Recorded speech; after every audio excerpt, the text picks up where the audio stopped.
at the moment, I think you can compare him with Tiger Woods. I certainly have not seen a more dominant golfer since Tiger Woods in his pomp. Well, to talk all things Scheffler, I'm delighted that Andrew Johnston, better known to many of you as Beef, and Ian Carter, the BBC's golf correspondent, join us now. Let's talk a little bit, though, about the main man, Scottie Scheffler, who came into the tournament having delivered one of the most candid, honest press conferences I think any sportsman has ever delivered pre-tournament in terms of the happiness that he gets out of the sport that he puts so much into, and then went and blew the field away. And I was just saying to our producer, that left me feeling, Ian, slightly conflicted about him through the tournament. I almost kind of was not bothered how he did, because I didn't feel it was going to make his life any better or him any happier. And I kind of was willing him to let others stay closer to him through the tournament to make him more interesting for all of us. Yeah, I think there was undoubtedly a feeling, certainly in the galleries, that you wanted it to be a bit closer. And when he did get into the odd spot of bother, I walked the last 36 holes with him, and every time he got into a spot of bother, there was a frisson that went through the crowd, thinking, "Hey, we might have a championship here," and of course he shut the door magnificently. And I think if you appreciate great golf, then there was so much to appreciate in the way that he played. But I get what you mean about that press conference in which he basically said, quite often I just wonder what's the point. Well, what is the point of golf? I'll only celebrate it for 2 minutes. But the thing that really struck me was when he won, the ball went into the hole. He turned, he shook hands with Hao Tong Lee. He hugged his caddy, Ted Scott, as they often do. And it was all very understated. And then he saw his wife, Meredith, and his son, Bennett. And then the cap went flying into the air. The arms went out wide. And the emotion, like a champagne cork coming out of a bottle, just tumbled out of him. And that tallied with what he said. I do this for my family. I want to. That's what is most important for me. And that moment was magic. It was absolutely magic, and that kind of justified it all. Certainly to me as an observer. Yeah, we're going to talk about the dominance that he has and could continue to have, and being compared to the great Tiger Woods. But Andrew, did it resonate with you what he said pre-tournament? Yeah, I've worked with psychologists over the years, and when I picked up and I heard it, I listened to it a few times to try and really understand what he was saying. And I thought, oh, wow. I was like, this guy's in a space mentally that is so powerful. It's almost sort of, you want to call it like monk level, I think powerful, where he cares about golf. He cares about the tournaments. He wouldn't be playing and competing if he doesn't care about them. I think we as sportsmen, it becomes sometimes the most important thing in your life. You play tournaments, you've got to win. Tiger was different. Tiger was all about winning. Tiger, Michael Jordan, people like that. I think he's in a space where he's able to separate that all about winning and sort of disconnect that emotionally and see the bigger picture while still being able to compete at that level. I think it's such a skill in itself to be able to be in that position where he does care. There's no way. I can't believe that he's not bothered, and winning will not last. That sort of achievement won't last 2 minutes, but I understand what he says, because sport and everything moves so quickly. You win a tournament, we talk about it now, week later there's another tournament on, and we're talking about that. And it moves so quickly. And so he has found a way that he can mentally manage his success almost and his life. And I guess a lot of people strive, Ian, don't they, in all sorts of sports to find that Zen-like state. It does mean, though, perhaps, as Andrew alluded to there, because he said, he's not comparable to Tiger in that respect of wanting to win all the time, that it means he doesn't quite transcend the sport for some reason in that way. I think that's right. I mean, I think the great quality he has is perspective, and that allied to his brilliant ball striking, his brilliance as a golfer, and it is in every facet of the game. But to also have that sense of perspective gives him, I think, the 15th club that separates him. But the byproduct of that is that he doesn't really care about being a superstar. He doesn't go courting it. He doesn't do all the sponsor days. He doesn't. I think he might be appearing in Happy Gilmore too, but that's about as far as it's going as an extra. But I mean, apart from that, he just wants to play his golf, practice his golf, be with his family. And I asked him in Scotland at the Scottish Open the week before. I said, how much does it mean to you to be able to travel the world and take on different forms of golf? And he said, well, I'm over here because I have to be. And the rest of the time, I don't really want to travel because I want to spend that time with my family. When the downtime's there, I want to spend that time with my family. I don't want to be going to the Australian Open or the Indian Open or wherever it might be. And that separates him from someone like Tiger Woods, who was a global golfer, like Rory McIlroy, who's a global golfer, just a different sense of perspective. So he is not seeking to transcend, and all he can do is just impress us so enormously with the success that he has. So I guess the comparison we have to make then with Tiger, if we have to make any, is to do with his golf and how much he can win and keep on winning and dominate and park all that other stuff, because that comparison with Tiger, as you point out there, Andrew, is futile. So in terms of his actual golf and potential domination, are we in Tiger Woods territory? I think it's too early to speak at the moment. I think you have to weigh up maybe over the next 5 years, see in 5 years' time to see where he's at, how many majors he's won, and I think you'll get obviously a better guideline from there. I think, being only a quarter into Tiger's major haul, I think it's too far out to start suggesting that. I think let's just see what happens over the next sort of 3 to 5 years.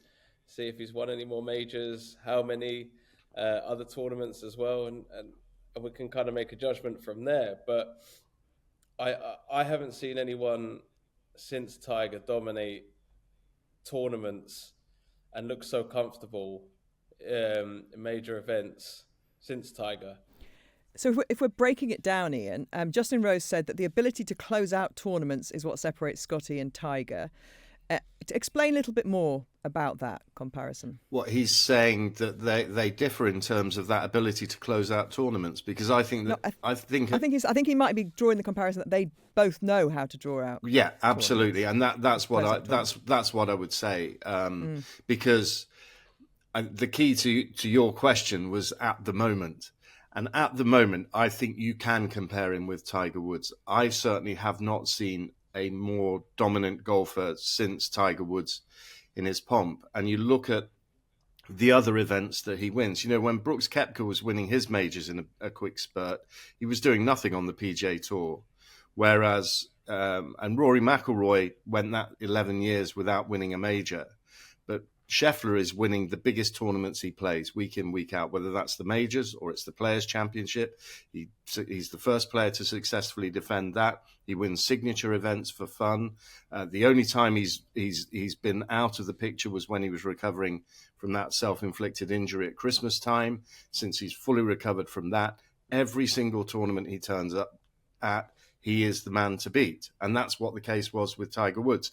Now, whether he can match Woods' longevity, and this period has come at a slightly older age than it did for Tiger Woods, but the span between his first major win and his fourth major win now is exactly the same number of days, 1,197.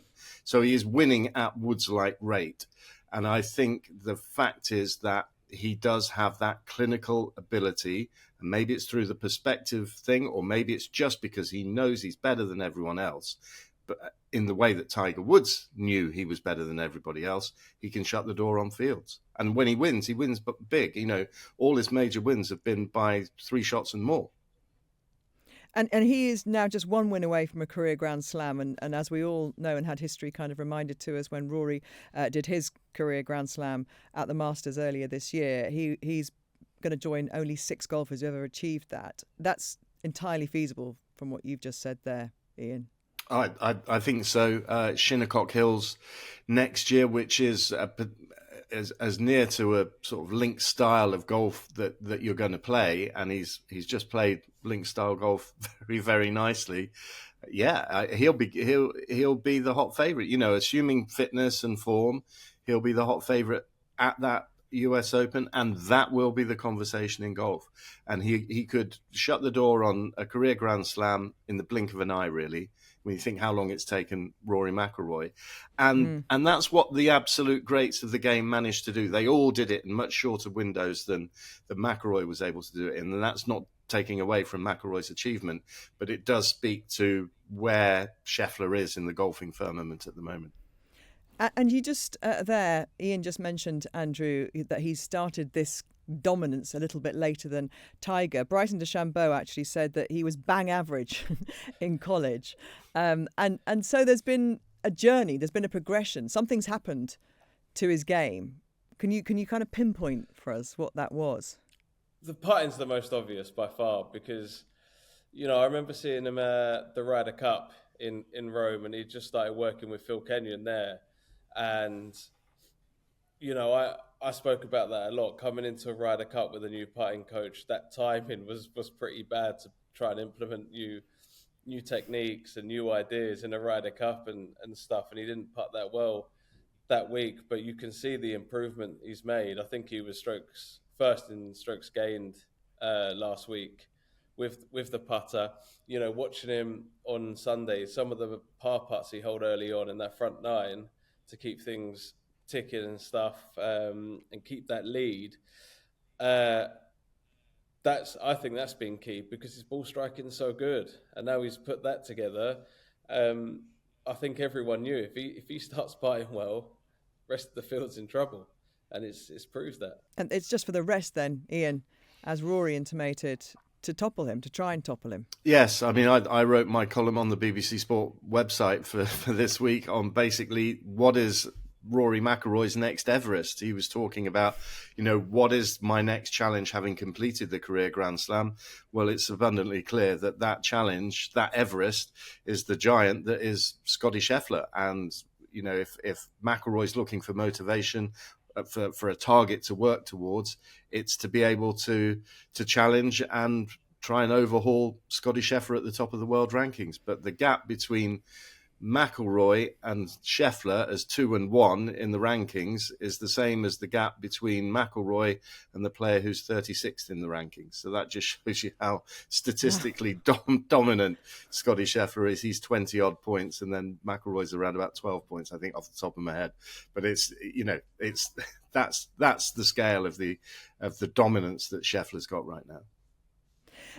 So let's talk about what this might mean briefly to the Ryder Cup later in the year. The top 3 at the Open were American. Of those finishing in the top 10, and bear in mind there were quite a lot who were tied on the same points at 10. 8 American, 3 European there. Do we read anything into that, Ian? Is it too early? I don't read that much into it. I think the teams are shaping up pretty much. Certainly Europe is, if you look at the top 10 for Europe, you'd say absolutely every single one of those Luke Donald will want in his team. You can add in John Rahm there as well, Matt Fitzpatrick, and you've got a team ready-made that no one could dispute. Whereas the Americans, you know, Keegan Bradley's basically said Bryson DeChambeau is in, even though he's a live player. But there are some curious ones in there that, you know, Chris Gotterup now playing brilliantly, wins in Scotland, finishes 3rd at the Open. 3 weeks ago, if you said, "Oh, Chris Gotterup for the Ryder Cup," no one would have had a thought on that.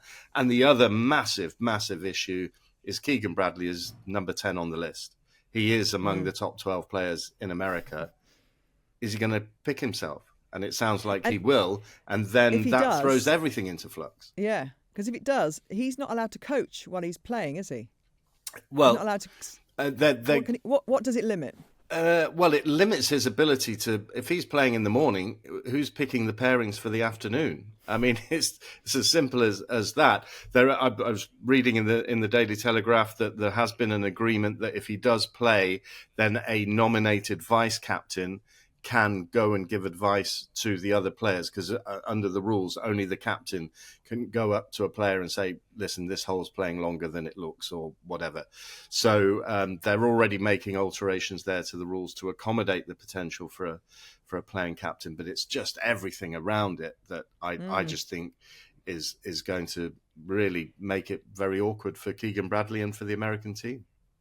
As there is such an abundance of talent there, is your gut that he would sacrifice himself, Andrew? Depends. I think you look at the way he played, and I think when you play to that level, you're going to back yourself to play and put yourself in that team if you're playing well. I think he'll back himself if he feels it, and he thinks he's going to think I deserve to be on that team. He's going to play 100%. I think most people would do the same thing. I think it's lining up to be an absolute classic. I think it could be. I think it could be really close, really tight one. I think it's going to get really sort of edgy with crowds, and but I think European team have got so many strong characters in that. I think it's shaping up to be really, really good Ryder Cup. And Beef, if you were Luke Donald, would you rather Keegan Bradley played or stayed as a captain?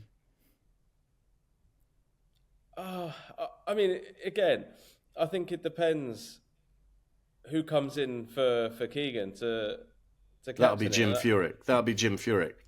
He's been around so much, and I think it'd be a question of Jim relaying stuff to Keegan and giving his thought, and then sort of having the idea together who they're going to pick and things like that. I don't think it makes much difference. I really don't. I think when you get out there, the guys want to be playing, and I think if it gets tight, Ian, if it gets a little bit, there's going to be an edge out there. We expect it to be very raucous, and it gets a little bit tight. Do you not want that captain to be a little bit more detached and have a little bit less emotion, maybe, in that moment than being in the thick of it? I think there will be a need for some very cool, clear-headed thinking in what will be an absolute. God, I'm too tired to come up with the word. It's it's just going to be a cauldron, isn't it? And within all of that, I think you need to have very clear strategic thinking. And to me, this just really muddies it for the Americans. I personally think that Luke Donald will be thrilled to have Keegan Bradley playing, albeit that he's clearly one of the best golfers in America, and distracted from the day job. Remind us when we will know teams. When do they usually? It'll be early September. With the European team, we will know on September the 1st. I don't know the precise date off the top of my head for the American team, but it'll be around that time. And it's the last weekend of September, isn't Correct, it? Correct, yeah. The Ryder Cup, yeah. And of course, you'll be out there with the Five Live team and our colleague here, Mark Chapman. Well, indeed, yeah. Can't wait. It's going to be a real climax to the golf season. And yeah, I think Europe can do it. And Beefy will be watching from Perth, Western Australia, still rehabbing his hand. Yeah, I'll be up in the middle of the night. Yeah. Well, I hope that goes well and we see you back out there swinging soon. And Ian, thank you so much. Go and take a well-earned rest from golf for a day or two. Thank you. I'm going to have 9 holes tonight. Of course you are. Thank you, guys. The Sports Agents. With Gabby Logan and Mark Chapman.